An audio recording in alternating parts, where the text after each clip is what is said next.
Cuentos cristianos de la Edad Media. Cuento número 4. Las virutas. Érase una vez un hombre de bien, un hombre que servía a Dios y a sus hermanos. San Luis, rey de Francia, solía decir que un hombre de bien que vive con sencillez en el mundo, en el lugar que Dios le ha puesto para cumplir su tarea cotidiana, vale más que un devoto que, con peligro de volverse orgulloso, se impone obligaciones fuera de lo común y se vanagloria de su vida ascética. Un hombre de bien, añadía, vale más que un hombre valiente, porque en el mundo hay muchos hombres valientes que ni honran a Dios ni a su madre, mientras que la valentía de un hombre de bien está en la humildad y el amor. El hombre de bien del que os hablo vivía en unas tierras que cultivaba. Era rico, tenía campos y ganados, viñas y bosques, cumplía sus obligaciones con Dios y con los hombres con exactitud y se confesaba de sus pecados escrupulosamente. Una mañana sintió deseos de ir a ver cómo estaba el campo. El trigo venía bien, estaba ya crecido, verde y apretado. Se cimbreaba movido por el viento de la primavera. El hombre de bien se arreglaba, cuando de repente su mirada se fijó en una mancha oscura en el fondo del campo. Fue a verlo. Procuraba caminar pegado al seto para no pisar el trigo tierno. Y he aquí que en el campo, aplastando el trigo verde, había un montón de virutas, leña para quemar. ¿De dónde venía esa madera? ¿Quién la había colocado allí tan malhadadamente? ¿Sus trabajadores? Eran demasiado cuidadosos y precavidos para hacerlo. Y además, esa madera no era suya, estaba seguro. ¿Se debería a un gesto malévolo de su vecino? Era capaz de ello. Cuanto más lo pensaba, más seguro estaba el hombre de bien de que era él. Por un hueco del seto miró el campo del vecino, trigo también. Menos hermoso que el suyo, pero hermoso a fin de cuentas. Tomando las virutas, las arrojó por encima del seto en el campo de su vecino. Regresó a su casa y no volvió a acordarse. Pero cuando los trigos maduraron y vino el tiempo de la siega, las virutas volvieron a su memoria. En el campo de su vecino, por su culpa, había menos trigo. Quizá el vecino se lo merecía, pero ¿cómo saber, después de todo, si había sido él el culpable? Y aunque lo hubiese sido, ¿tenía que haberse comportado él así? ¿Ceder a la cólera? ¿Entregarse a una venganza tan mezquina? El trigo es el trigo. Estropearlo es pecado. Impedir que crezca y madure también lo es. Menos trigo, menos pan, pan del que están privados los pobres, pan que es el alimento del pueblo de Dios, pan que en la Eucaristía se convierte en el cuerpo mismo de nuestro Señor.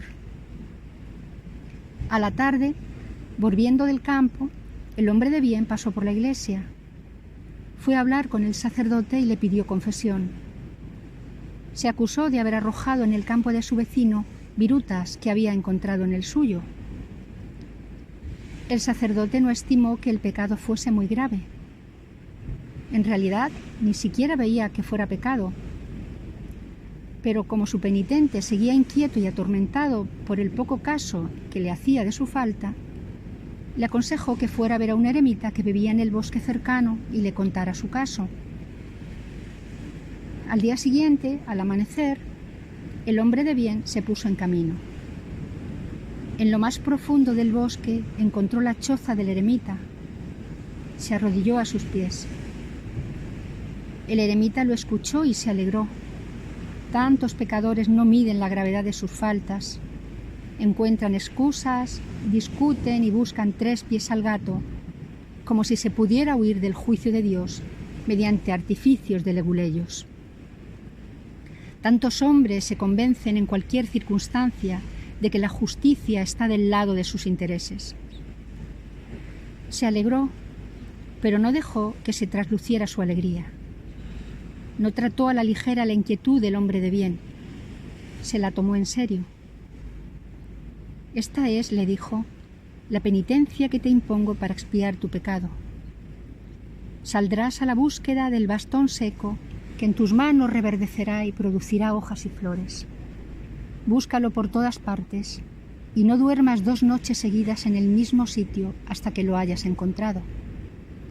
Entonces me lo traes para que yo mismo vea cómo las hojas y las flores recubren el bastón seco. El hombre de bien no encontró la penitencia demasiado pesada. No le pareció ni absurda ni imposible de cumplir. Tenía confianza en el eremita y más confianza todavía en la misericordia de Dios. Al contrario, su alegría fue grande ante la perspectiva de verse libre de su pecado.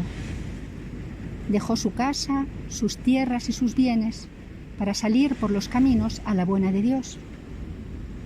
Caminó por bosques, por montañas y llanuras, atravesó ciudades y pueblos, franqueó ríos y afluentes. Transcurrieron así más de 2 semanas. El camino que seguía atravesaba un gran bosque. De repente, de detrás de una peña salieron 3 hombres, 3 bandoleros. Le rodearon, pero pronto vieron que era una pobre presa. ¿Qué habrían podido robarle?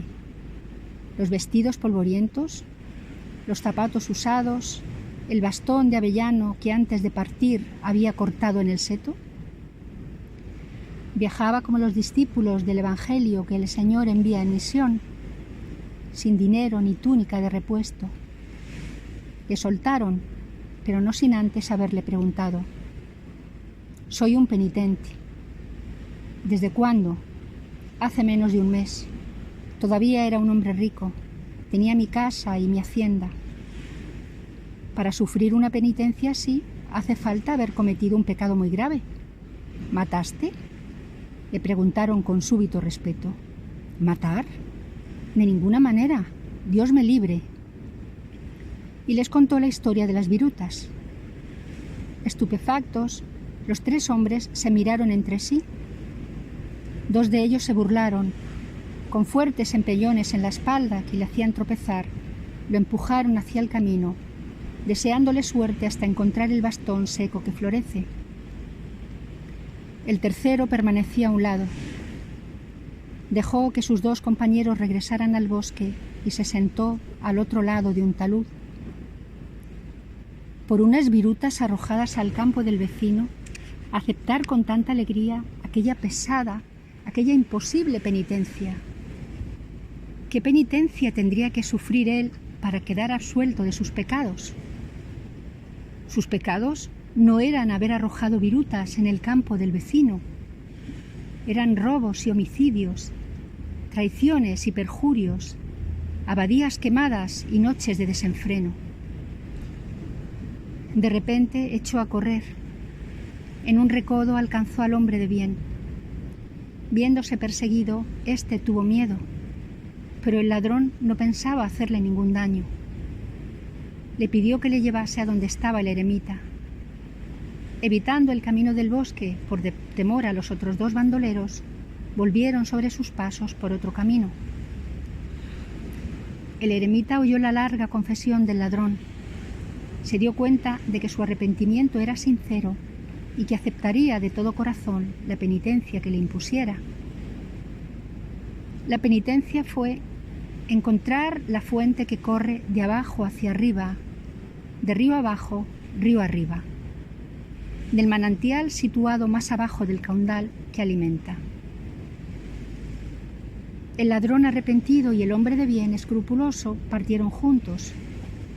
Juntos recorrieron el mundo para encontrar cada uno el objeto de su búsqueda. En vano. Ningún bastón seco reverdecía en la mano del hombre de bien. Ninguna fuente corría de abajo para arriba. Al cabo de 1 año, plazo fijado por el eremita, dieron marcha atrás y tomaron de nuevo el camino de la ermita.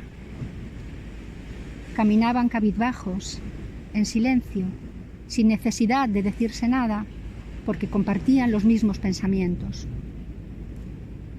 Mi corazón, se decía el hombre de bien, tiene que estar muy endurecido para que no haya podido conseguir el perdón de mi pecado. ¿Cómo he podido, se decía el ladrón, esperar que encontraría esa fuente? ¿Cómo he podido creer que Dios borraría el mal de toda una vida? Le he ofendido demasiado. Para mí no hay perdón. Tuvieron que confesar al eremita su fracaso. Se culparon de él. Lloraron a sus pies amargamente. El eremita miraba las lágrimas que el ladrón derramaba en silencio. ¿No te das cuenta?, le dijo, que has encontrado la fuente de las lágrimas que suben desde el corazón hasta los ojos. Y vuelto hacia el hombre de bien, ¿no ves con tus ojos el bastón seco que reverdece y florece de nuevo? ¿No ves a ese pecador endurecido en el mal, con el corazón seco, bañado por las lágrimas del arrepentimiento? ¿No es obra tuya? ¿No ha sido tu ejemplo? ¿No ha sido en tu mano donde ha reverdecido y ha vuelto a florecer? ¿No ha pasado de la muerte a la vida de Dios? Fin del cuento número 4, Las Virutas.